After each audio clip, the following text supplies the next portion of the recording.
My guest today is Ken Munsie, Assemblage artist. Now, if you want to know what Assemblage art is all about, Ken, where can they come and find out? I've got an exhibition during April at the old Ambo Gallery in Nambour, or kenmunsie.com, or Facebook, Instagram. I'm out there. You are out there.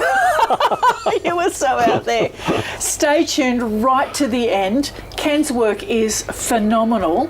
I'm Robin Cook. This is Stories from the Red Couch. I know you'll love it.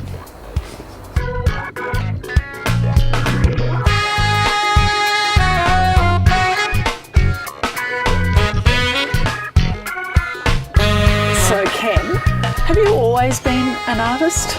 Oh, probably I was when I was at school, and then my father had other ideas for me, and I then gave it up. And it hasn't been, I haven't done much until about 30 years ago. I decided to move to Maleny and build a very large mud brick and stone house, and I think that started the creative juices coming to the surface again.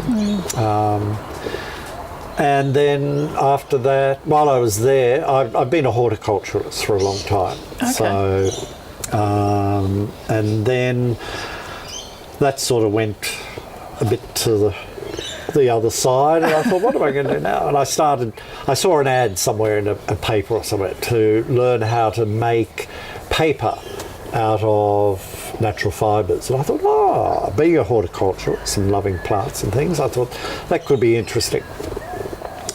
So I did that, and then that led on to making lots of paper, and then I thought, I really like doing this. And my farm at Maleny was very labour intensive. It took up a lot of my time. So I thought, right, I'll sell it. I hated selling my mud brick house, but I sold it, moved into town, took up pottery. That was the next step, and I had a mentor for pottery for probably 10 years. And did paper and pottery, and I've always been a bit of a collector, so I suddenly decided to do a bit of assemblage work. Yeah. Tell me about your mud brick home. Oh, right. I'd love to know about that, because that is when you're creating something that's huge, it really does give you an opportunity of great expression, doesn't it? Yeah. I think it was a once in a lifetime. I'd never do it again, because I made a massive job. Thousands of mud bricks, and they each weighed about 50 pounds. Wow. So it was a pole frame house and then mud brick infill. Infill. And it was wonderfully creative, because as long as the outside walls were there, I could then put inside walls and little arches and things, and I had a lovely a big bench behind my bed, and out of it I'd put huge tree sticks in, and so the work I'm doing at the moment, I love using branches and sticks. Yeah, so similar. That's safe.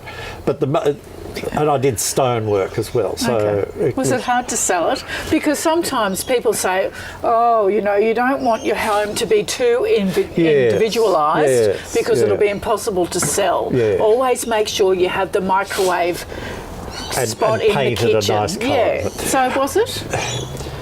When I was building it, I was always thinking, because I'm a bit of a mover. Okay. My current house is number 22. That's not street number 22. That's the 22nd house you've had. So I knew I was a bit of a mover. So all the time I was building, I thought, one day I'm going to sell this. Yes. So I can't be too tricky and too thick. So I had steg bar windows and stuff, nice tiles on the floor, but it was still very an individual sort of place. So when I decided to move, I thought, I'm not going to pay real estate agents a commission. So I tried to sell it privately, which was a bit of a disaster. But then a very good friend who was looking for a house to buy, and she thought, I'll send it down to Ken. And this person came down, and 15 years later, they're still there. How fabulous. Yeah, so they've done they've done great things to the house. That's wonderful. But I haven't been back. They keep saying, we'd love you to come and see what I've done, but... It's hard, isn't it? Yeah. It was a bit like having an exhibition. You put your soul out. Yes. There was a lot of blood, sweat and tears in those bricks. But, yeah. And so when you moved into town, you set up a studio and you started collecting things. Yeah, well, when I moved into town, I was doing lots of paper making and lots of ceramics. Yes. And then I had a gallery. I ran a gallery for many years. In Maleny? In Maleny. Okay. And then selling other people's work and my own work. And I don't know how I started doing assemblage work. I really don't know. I love boxes, as you can see. And that's what this is. This is one of the assembly. Yes. I love it too, and I think that... It's been sold, I'm sorry. This one? Yeah. Oh, never mind. But I love the idea of bringing in a variety of elements to tell a story. And that's essentially what you're doing, isn't it, with your work? Yeah, my work is very much about storytelling. That's an old army ammunition box, and I love working with drawers, and sometimes I make my own boxes, and then you open the door and there's a story inside. Sometimes the story's obvious, sometimes it's a bit obscure. But it will be different for everyone who views it, and that's the beautiful thing about assemblage like this, because different items will have different meanings. And my meaning is not obvious sometimes. So I say to people, you look at it and let's see what happens with your reaction.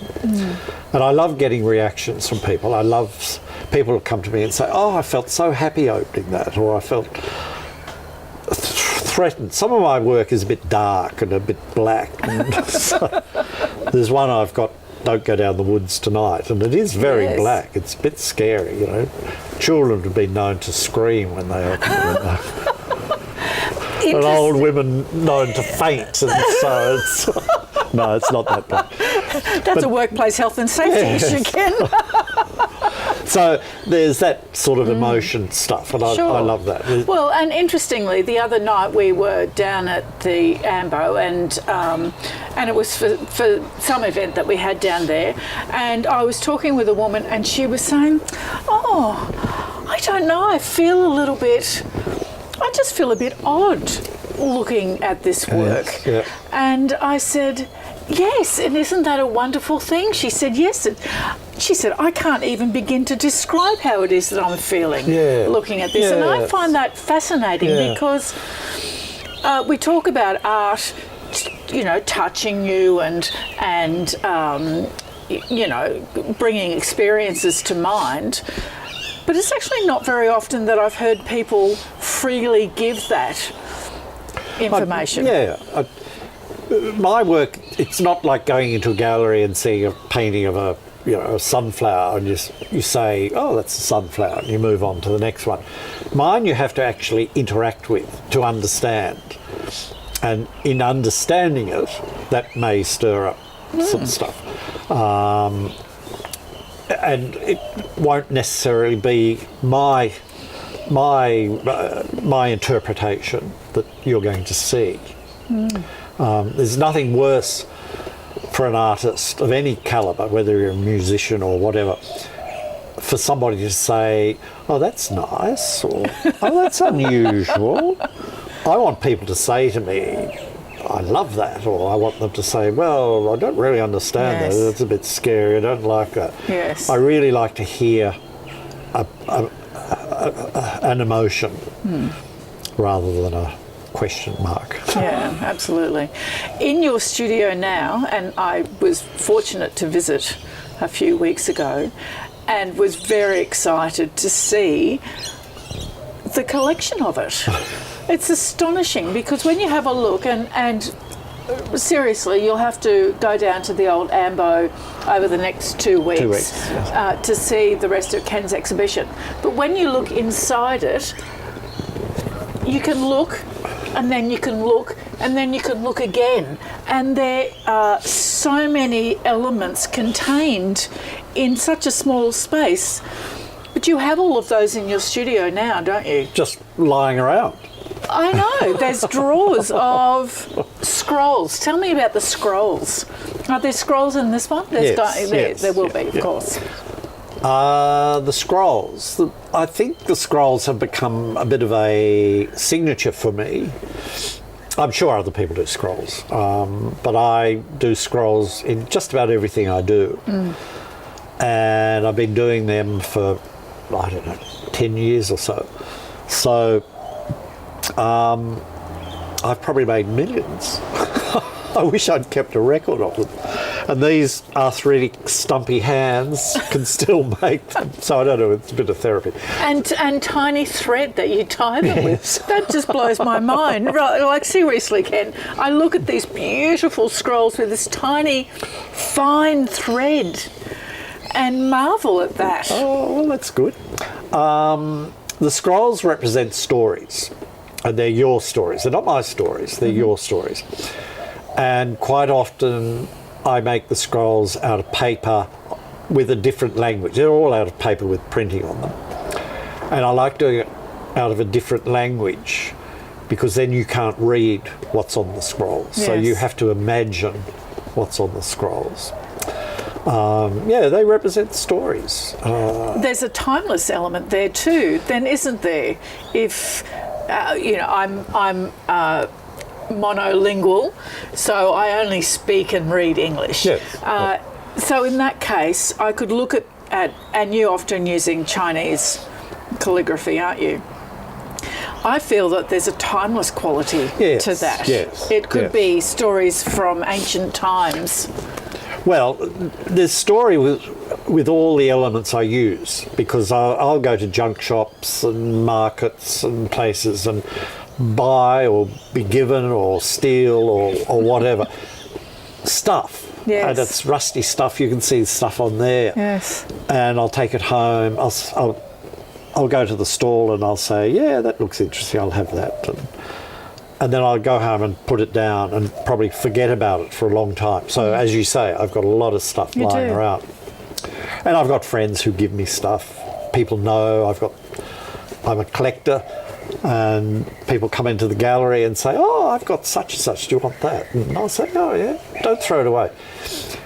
So all the elements I've got, all the fragments and whatever, they've all got a story to tell because they've all had a previous life. It might be, I love casters, and so and on this one, they're magnificent. They're aren't wonderful they? casters. Aren't they beautiful? Yeah. Well, they could have been off, Grandma's Trainerbill or a very rich lady's something or other. I know. Yes. So everything I use has got a story. That particular box in front of us is a army ammunition box, and you can't see it, but on this side is the markings.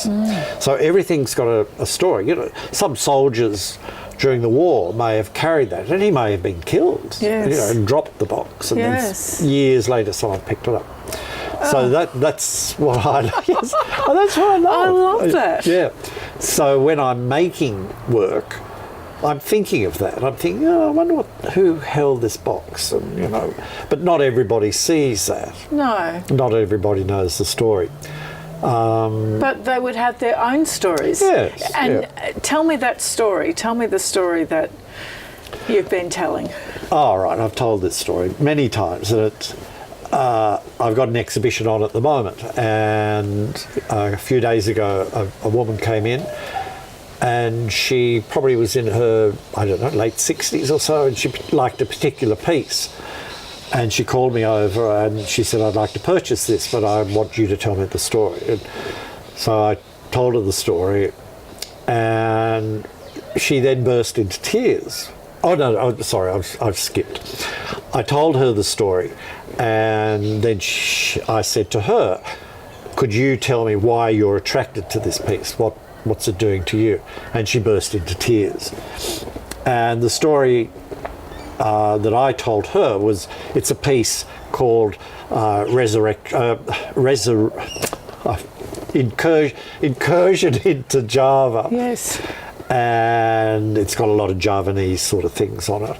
And her story, she burst into tears, and her story was that her mother had been captured by the Japanese in Java during the Second World War, and her mother was a late teenager and thrown into prison for 4 years or so and abused and whatever. And she saw that story in this piece of work that I'd made, and it was amazing. It was extraordinary. It's a wonderful thing, isn't it? How we can, I guess on some level, it's an opportunity of making an outward gesture of something that can be held so close. Yes. I think, I don't want to get too spooky about it, but I think there are probably forces that have directed me to make that piece, and forces that have probably told that woman who was walking past the gallery, just pop in there, you might Find something. You might have 5 minutes to spare, you might find something. I don't know, but it's an extraordinary coincidence that people see those things. Yes. Now, that's only one story, and maybe there are other stories that people don't tell me. Yes. You know, some people buy pieces of work because it appeals to them, That's but right. they don't always tell you the story. Right. Yeah. And so in pulling a piece together, how do you go about doing that? So this one, for instance, how would you have, you've got the box, what happens next? Well, then I've got the box, and again in my studio there are lots of boxes and drawers. I love old drawers that I can put stories into. I'll have the box, and I'll think, right, I'll put something there. Oh, usually it's the background, so the back of the inside. Yes. So I'll put something there, and then I'll find an object to put in front of that, and an object put on the side, and scrolls, and so on and so forth. So, again, it just happens. I can't give you I can't draw to save myself. So it's all up here, and it usually comes to the fore when I'm having a shower, or 3 o'clock in the morning when I can't go back to sleep, or I'm having my Wheat Bix in the morning, and I'll suddenly think, oh, that box downstairs, this is what I'll do. So it just happens. It's beautiful. There's no formula. No. I wish there was. It'd make life a bit easier. But maybe it wouldn't be quite so inventive. Yeah, it's inventive. I love wheels, casters. So I collect casters, and I love putting the boxes on casters. And that has to do with travel, movement, that sort of thing, I suppose. Maps, I love maps. I do a lot of weaving with maps. All my work is very labour intensive, incredibly labour. It must be really meditative. So when you're sitting and doing this kind of work, are you lost in thought in that process, or are you very much concentrating on getting everything just right? I concentrate, Okay. I always have music, classical music. Yes. I'd love to be able to listen to Radio National or something, but I can't have voices. Yes. The voices are in my head. I can't have voices on the radio. And I certainly don't like other people around me when I'm working, because I am focused on it. And particularly if you're cutting maps or weaving, you have to be very careful what you're doing. So the maps, I cut them up and weave them, and I make the scrolls and do all that. I don't have television, so that's an excuse. Well, it's a good motivator for doing something else, isn't it? So, Ken, where can people see your work now? Well, right now, during April 2019, at the old Nambour Gallery in Nambour on the Sunshine Coast. Is there another way that, once that show is over, is there another way that they can contact you? I have a website, kenmunsie.com, which is not up to date yet. I haven't had time to bring it up to date, but it will be up to date. Sure. And I have a blog, Facebook. I'm a great Facebooker. I love Facebook. Oh, I do too. Yeah, Facebook's great. So friend me. I haven't got much room for many more friends. I've got 4,973. Is there a limit to friends on Facebook? You can only have 5,000. Seriously? Yes. I had no idea. And you've got 4,000 something. 900. So getting quick. If you want a friend, but getting quick. That's fabulous. Yeah, so I do a lot of that, and the exhibition that I've got at the moment has been quite successful. I've had a lot of people in, and that's given me incentive now to get out and maybe go to Brisbane definitely, and to Melbourne perhaps, to get somebody interested in I think it's wonderful, because what I love about it is there's a whole world in each box, and it is like stepping through a portal into something completely foreign to our everyday. Yes. And my work is not Sunshine Coast centric or Queensland centric. No.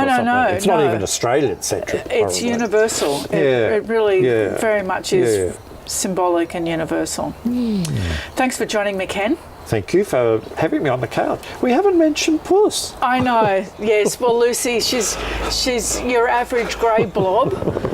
She is real. She is real. When I first saw her, she was quite still, and I thought, oh, is that real? Stuffed cat. Stuffed cat. She could go in a box. Oh, don't say that. Thank you. Thank you. Thank you for watching. We'll see you next week.